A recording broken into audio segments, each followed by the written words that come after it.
Hey, everybody, and welcome back to Cooking with Big Mark. We're continuing with the theme of corn.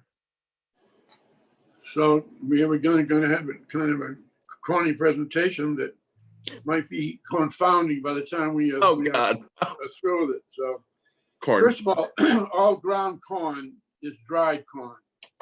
And unlike when we talked, about fresh corn last week, fresh corn does not enter into any of this, other than being perhaps an addition to a cornbread mix. But beyond that, we're all talking about dried corn.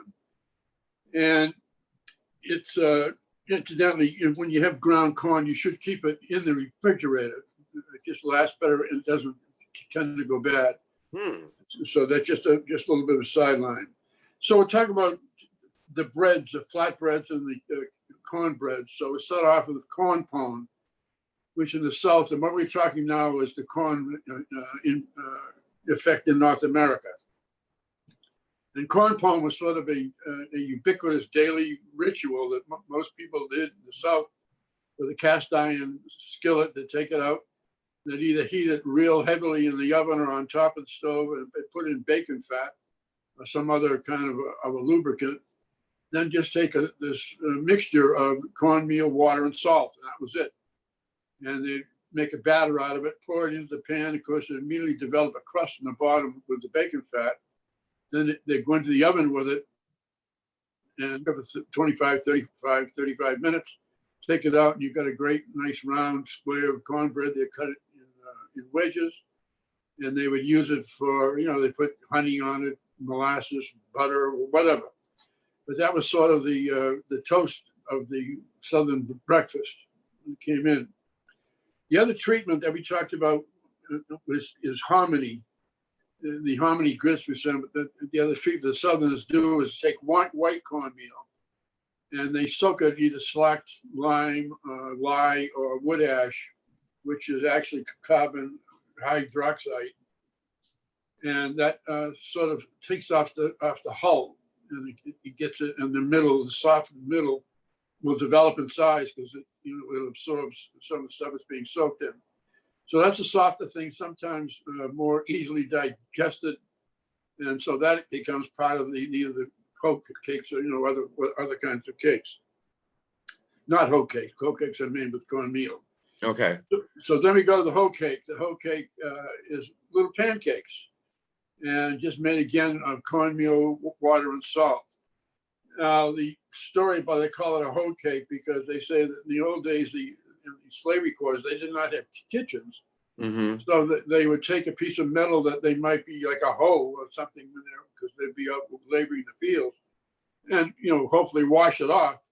But then they take this, they heat it up with a fire, and then with the fire under it, and put on this little batter again, the same that you see all over the Middle East and Africa with pita breads and all those things all done, on that hot iron, a griddle of some kind. Mm-hmm. The other interpretation was the English had a colloquial expression of hoe that was another term for a skillet.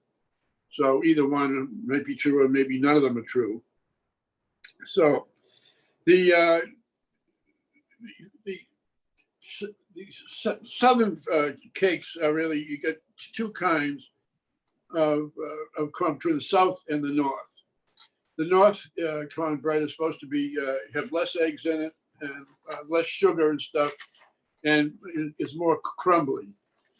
Then you come down to the South, they did have more eggs, and that was be more sort of more cake-like.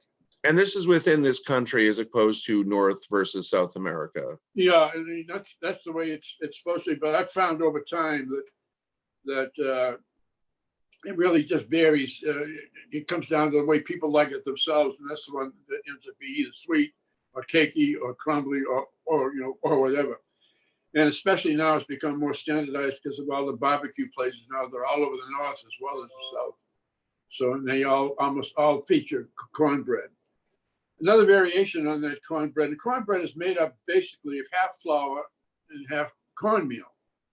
And they add to that, buttermilk, baking soda, baking powder, eggs,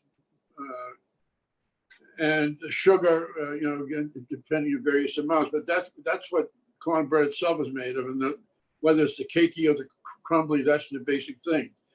There are many other things you can add into it, like spices, Creole. You can add corn kernels, fresh corn kernels, sausage bits, honey and nuts. I mean, it can be any kind of combination, that you want to do. A variant on that would be hush puppies. Hush puppies, they don't put any sugar in that batter, but they might add onion salt or garlic salt or a little bit of minced onion. And then pinch off small pieces and pop it into deep fat and fry it so it comes out like a little snack. And they will serve that with tartar sauce, or you could actually serve it with anything else in the same way as you might serve a tater tot, for example. That fried potato little nugget.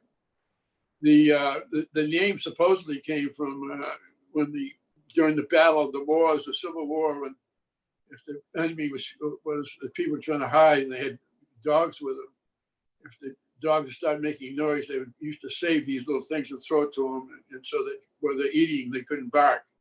So Okay. that's why they call it hush puppy. So Interesting. now, whether again, those are the kind of stories. So those are the that's pretty much the basic cornbread type of thing. You get all various iterations. Corn sticks, corn dogs. Corn is all over the place. So now South America is a little bit different, but basically the same. And what they do with the grain down there, we talk about that harmony method. They do the same thing with this masa harina, that's the same, goes through that same method of the lye, the slag lime, wood ash, or whatever, to take off the hull and to get in the center. And that is the basis. They call it the dough flour because it's finely ground, absorbs the moisture very, very quickly, becomes a dough very easily. And that's what your tortillas, tamales, and all those type of things are made out of that. The other one is the masa arapa. And the masa arapa is what your arapas are made of. And that's the same as the hoe cake that we talked about, which is just cornmeal, water, and salt, although the Venezuelans add sometimes some of the leveling agents, whatever. The other thing, talk about, was bacon fat. It reminded me of the old days when I was a kid, but my mother always had a coffee can on the stove. And whenever we had bacon, she'd pour that fat in, and it became the basis of all kinds of things to cook with it. Sort of faded. I don't know why. Maybe because people thought it was unhealthy or something else. Now it's starting to come back. And the great deal of your French cooking is based on bacon fat, but they do it to the sense that they'll start off your preparation with lardoons of pork, which is the pork belly, which is bacon, and they'll crisp up the lardoons. Oh, yeah. The lardoons, what they want is the bacon fat left over. Then they'll start sauteing their onions, garlics, aromatics, and other vegetables in it before starting a braise or any other things. Again, building up that flavor base.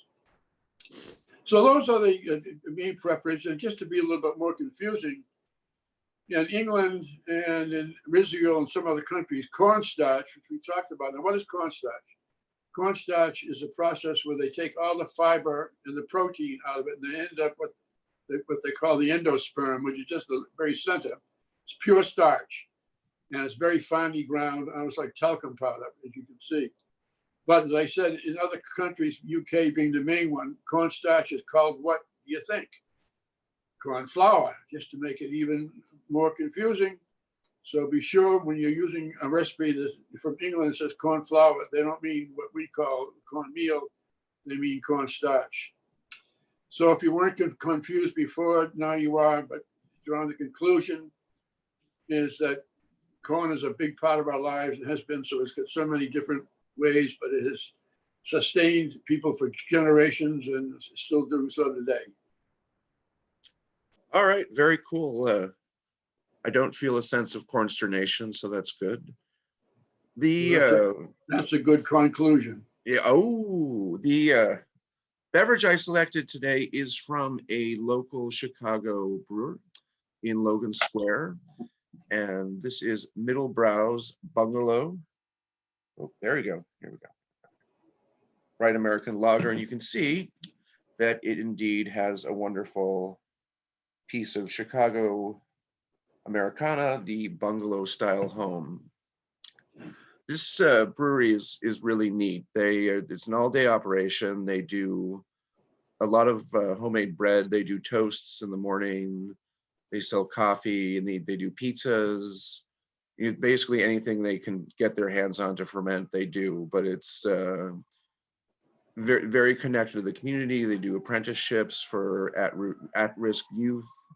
So really kind of a neat, small kind of place. And so we're going to try their bungalow lager, and this is made with Ella hops, which are they share a parent with the famous Australian Galaxy hops, and with Vienna malts, which if you think of like a Vienna roast of coffee, a Vienna roast of a malt is similar. It's toasty and caramelized, but it's not, it's not caramelized to the point of being like a dark brown. So you can see this is your lovely bubbles, nice head on it. Interesting thing where hops are concerned, they do help the beer develop the head. And one other interesting thing about hops is they are part of the Cannabaceae family, which is the same family of plants that includes cannabis and hemp. But I did look up if you can smoke hops, and apparently it's a very nasty high, sort of along the lines of PCP. So don't do that at home. We have a really nice sort of yeasty, malty smell to it. And it's just smooth, simple. You get that kind of, toastiness and nuttiness from the way that they toast the malts. And of course, you get those great mild bitter notes from the Ella hops, which are like the Galaxy. They have a lot of esters to them. They have a lot of nice essential oils that come out when you brew the beer. So just really easy drinking. It's about 4.5 alcohol by volume, so could definitely fall into the neighborhood of session type beers where you just sip it on the porch, or perhaps the porch of your bungalow. So this has been another episode of Cooking with Big Mark. Thank you all for joining us, and we'll see you again soon. Very good.